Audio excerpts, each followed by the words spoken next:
Este último vídeo que aborda o que intenta abordar la regulación de la respiración del ejercicio físico, parece natural pensar que las cuatro funciones que tiene el aparato respiratorio y que hemos descrito en la parte general, ventilación, difusión, relación ventilación, perfusión y transporte, solo hay una que debe ser regulada, porque de hecho, pues al regular la ventilación, pues regulas el resto. Pero eso sería estrictamente digamos, de la regulación de la respiración, pero claro, como hemos visto, la importancia que tiene la regulación, digamos, la relación ventilación-perfusión, pues claro, ahí ya no interviene solo la regulación de cómo el sujeto respira, sino cómo el sujeto irriga sus pulmones. Por lo tanto, es necesario controlar el gasto cardíaco pulmonar a través de la presión arterial media pulmonar y de las resistencias pulmonares totales. Es un sistema, entre comillas, sencillo porque es de baja presión y baja resistencia, con lo cual, pues bueno, no parece que tenga mucha dificultad en subir el gasto cardíaco. Toca al tener una baja valor de presión, el subirlo pues no cuesta mucho y como la baja resistencia, pues tres cuartos lo mismo. Luego, a priori, no es difícil justificar el aumento del gasto cardíaco durante el ejercicio físico. Bien, y en el otro caso, pues sería el control de la ventilación a través del volumen corriente y de la frecuencia respiratoria. Claro, eso viene delimitado muchas veces por el propio tórax, que es relativamente rígido, y por el pulmón, que es relativamente elástico y distensible. Por lo tanto, eso ya es una limitación mecánica que tiene el aparato respiratorio. Bien, pero lo que quiero recalcar aquí es que la regulación, digamos, de las funciones respiratorias o de la función respiratoria, que es meter el oxígeno y sacar el CO2, pues hay que tener en cuenta la regulación cardiovascular que hemos descrito y no vamos a entrar en ella, y la regulación del aparato respiratorio. Pero igualmente importante las dos. Bien, eh, ¿qué es lo que ocurre? Que respecto a la respiración, que hay una complejidad tremenda, porque se tiene información de qué. Se tiene información de las vías respiratorias, que determinan si existe una obstrucción, por ejemplo. Que tienes información sobre el grado de inflado y desinflado del pulmón, si está muy inflado o está poco inflado y que tiene información del tórax, que determina la congruencia que tiene que existir entre el tórax y pulmón. Y luego, finalmente, claro, la sangre sale oxigenada de las redes capilares, pasa a la aurícula izquierda, ventrículo izquierdo, y de ahí ya se reparte a través de la aorta a todos los tejidos. Por lo tanto, necesitamos información directa sobre cómo está compuesta. Entonces, claro, tenemos una, dos, tres, cuatro tipos de información. Entonces, parece lógico pensar que tengamos, pues obviamente, por decirlo así, cuatro tipos de receptores, receptores en las vías respiratorias, receptores en el pulmón, receptores de alguna manera, si no en el tórax, en la musculatura del tórax, y receptores que nos estén informando de la grado de oxigenación y cantidad de CO2 que hay en sangre arterial, porque es la fundamental. Bien, entonces, claro, la complejidad de todos estos mecanismos de regulación que los podemos asumir como que son mecanismos de regulación reflejos, mecanismos de regulación semiautomáticos y mecanismos de regulación voluntarios, que en definitiva determinan la ejecución.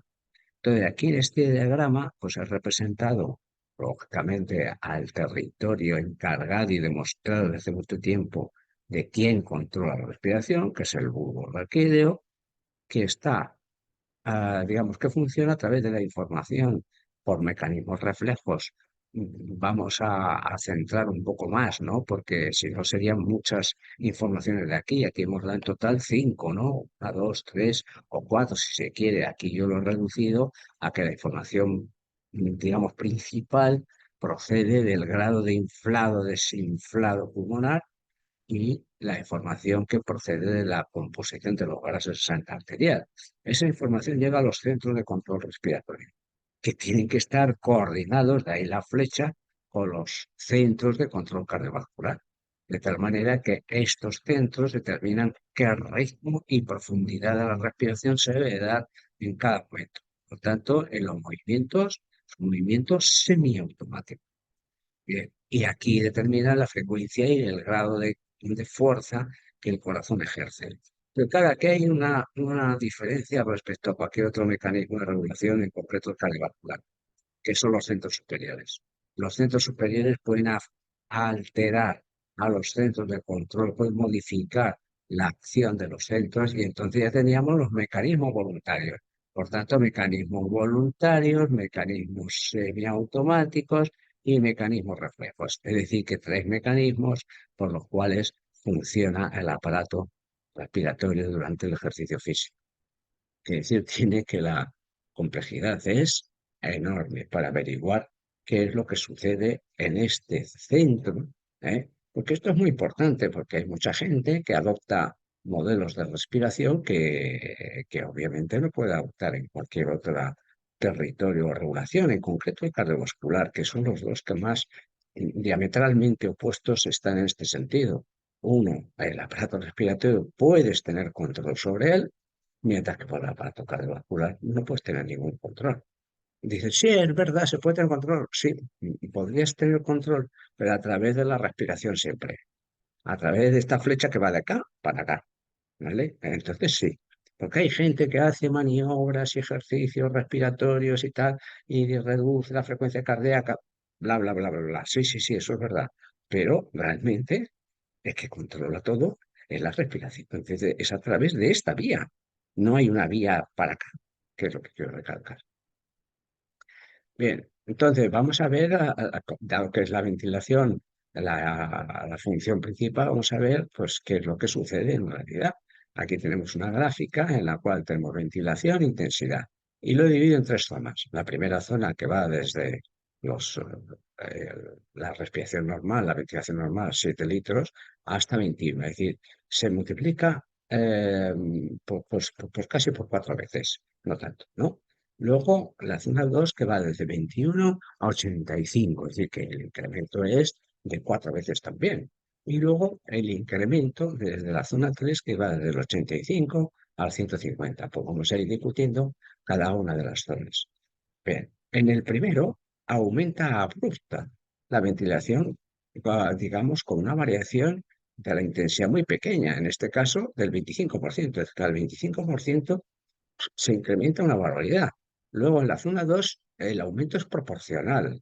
A mayor intensidad se va multiplicando correspondientemente la ventilación y al final pues se sería unas 4 veces. Dice, hombre, pues las mismas que las otras, un poco más. Vale.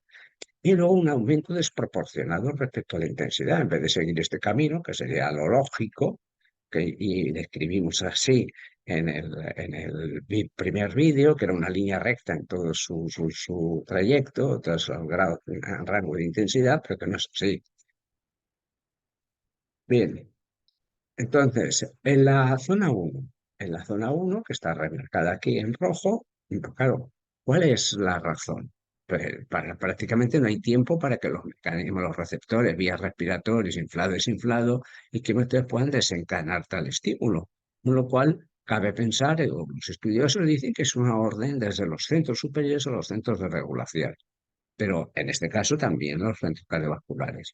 Y una información del inicio del movimiento, es decir, receptores musculares.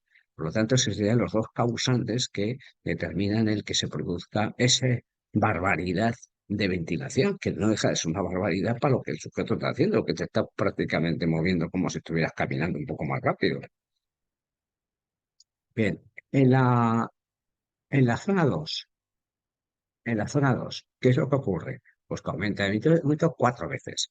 Entonces, ahí es donde se produce la primera ruptura de la relación entre ventilación e intensidad, que yo aquí la he situado al 25%, pero que puede estar más para atrás. ¿De acuerdo? Es decir, que eso no es regla fija. Aquí la he puesto porque me ha convenido, pero que probablemente sea mucho más para acá, como tú no sabes, sea cerca del 60, 50 o 60%.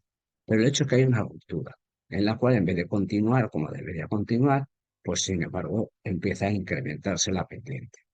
Bien, esta primera ruptura a partir, en este caso, repito, del 25%, tiene una explicación probable de la redistribución del volumen del espacio muerto entre el volumen corriente.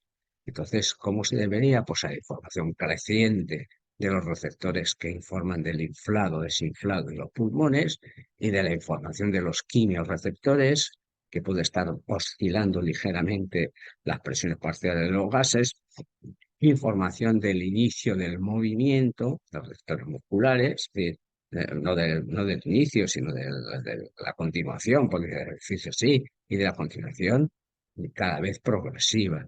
Y el control de los centros superiores a los centros de regulación. Lo he puesto en interrogante porque, bueno, esto de aquí, es decir, esta parte de aquí, que para mí es de vital importancia de los centros superiores aquí, pues bueno, pues se puede especular con que eso sería así.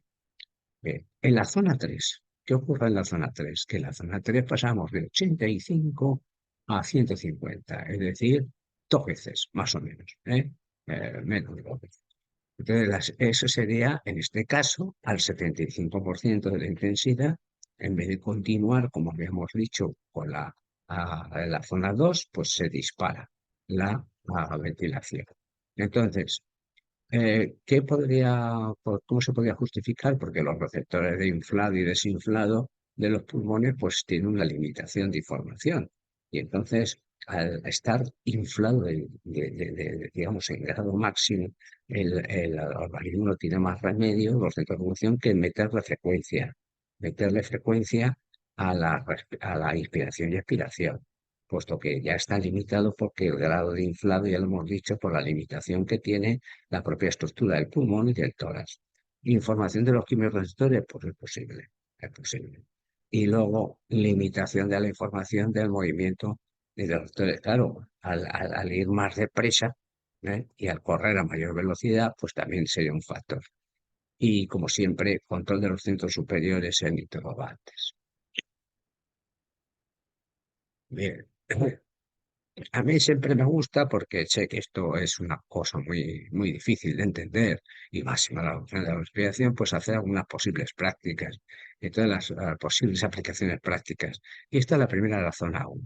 Es decir, como no está controlada por la voluntad, pero sí puede modificarse los parámetros de la ventilación, cuanto mayor sea el aumento de la ventilación, mejor. Es decir, es mucho mejor que el movimiento semiautomático ese, que de alguna manera la respiración incremente de forma abrupta volumen corriente y frecuencia respiratoria.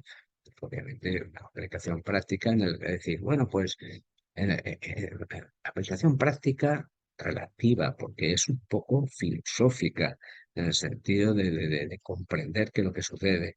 Eh, si, si es conveniente que aumente mucho la ventilación en una persona cuando va a hacer un ejercicio intenso, porque es una especie de preparación que hace el organismo ante la eventual, digamos, disponibilidad que tiene de ofertar oxígeno y eliminar el CO2.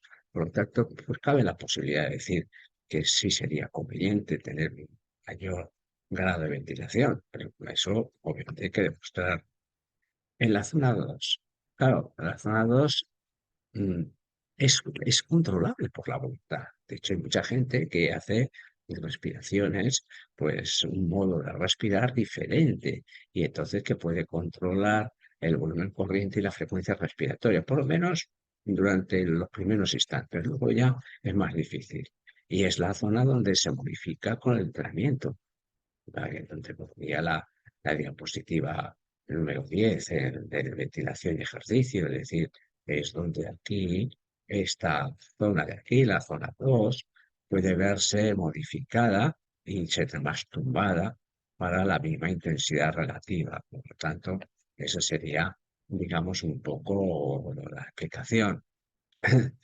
Bien, pero claro, aquí ya empieza la tendencia al desequilibrio de la relación ventilación-perfusión, porque sí, aumenta el ritmo y la profundidad, aunque también sea influenciada por la actividad, con esa información que procede de los receptores considerados, de la sangre y del grado de inflación, desinflado pulmonar, y, y el aumento proporcional, pero claro.